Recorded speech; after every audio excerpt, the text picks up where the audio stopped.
ভোগের খিচুড়ির সাথে যদি থাকে এই রকম একটা চচ্চড়ি, তাহলে কিন্তু খিচুড়িটা বেশ জমে যায়, কি বলো?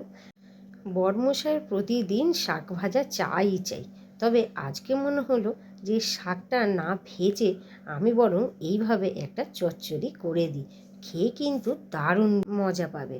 তো সেই অনুযায়ী আমি এখানে নিয়ে নিয়েছি কয়েকটা সবজিকে টুকরো টুকরো করে কেটে, আর কলমি শাকটাকেও আমি কেটে নিয়েছি। আর আগের দিন সারা রাত আমি এই ছোলাটাকে ভিজিয়ে রেখেছিলাম, সেই ছোলাটা আমি এখানে কড়াইতে তেল দিয়ে আর নুন দিয়ে একটু ভেজে নিচ্ছি। এটা কিন্তু আমি সিদ্ধ করিনি, কাঁচা ছোলাটাকেই কিন্তু আমি এখানে ভেজে নিচ্ছি।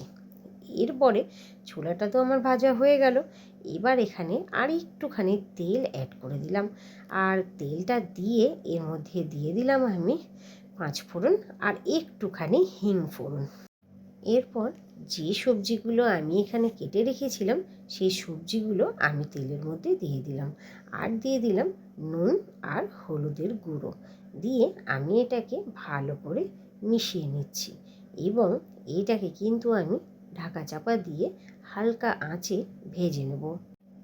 এই যে দেখো, এখানে আমি এটাকে ঢাকা দিয়ে দিলাম, তারপর আবার কিছুক্ষণ পর ঢাকাটা খুলে আবার একটু এটাকে আমি নাড়াচাড়া করে নিচ্ছি। তো আরেকবার আমি এটাকে ঢাকা দিয়ে দেবো। এগুলো যেহেতু সিদ্ধ হতে তো একটু সময় লাগে, তাই কিন্তু একেবারে লো ফ্লেমে ঢাকা চাপা দিয়ে দিয়েই রান্নাটা করতে হবে। এরপর এখানে আমি দিয়ে দিলাম কাটা কলমি শাকগুলো, আর কলমি শাকগুলো একটুখানি নেড়ে চেড়ে নিয়ে আমি এর মধ্যে আবার কিন্তু ঢাকা দিয়ে দেবো।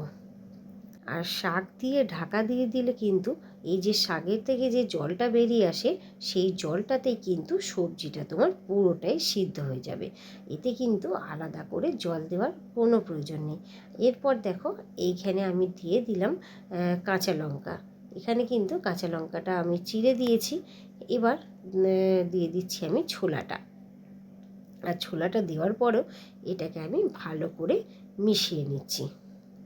মিশিয়ে নিয়ে এই যে আমি ঢাকা দিয়ে দিলাম, এইভাবেই আবার একটু ঢাকাটা খুলে নিয়ে এরপর এটাকে ভালো করে কিন্তু ভেজে নেব, মানে যতক্ষণ না ঝোলটা শুকাচ্ছে এবং বেশ একটু ভাজা ভাজা ব্যাপারটা আসবে।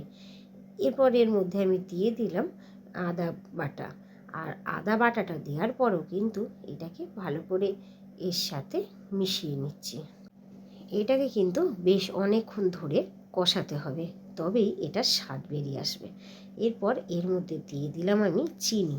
চিনি তোমরা যারা পছন্দ করো না বা যারা খাও না তারা কিন্তু চিনিটা স্কিপ করে যাবে, তবে চিনি একটু চচ্চড়িতে দিলে খেতে কিন্তু অসাধারণ লাগে, তাই দিয়ে দিলাম।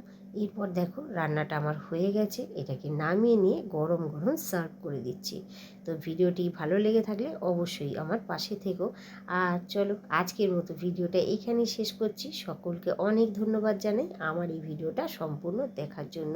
সকলে সুস্থ থেকো, ভালো থেকো, আগামীকাল আবার দেখা হচ্ছে।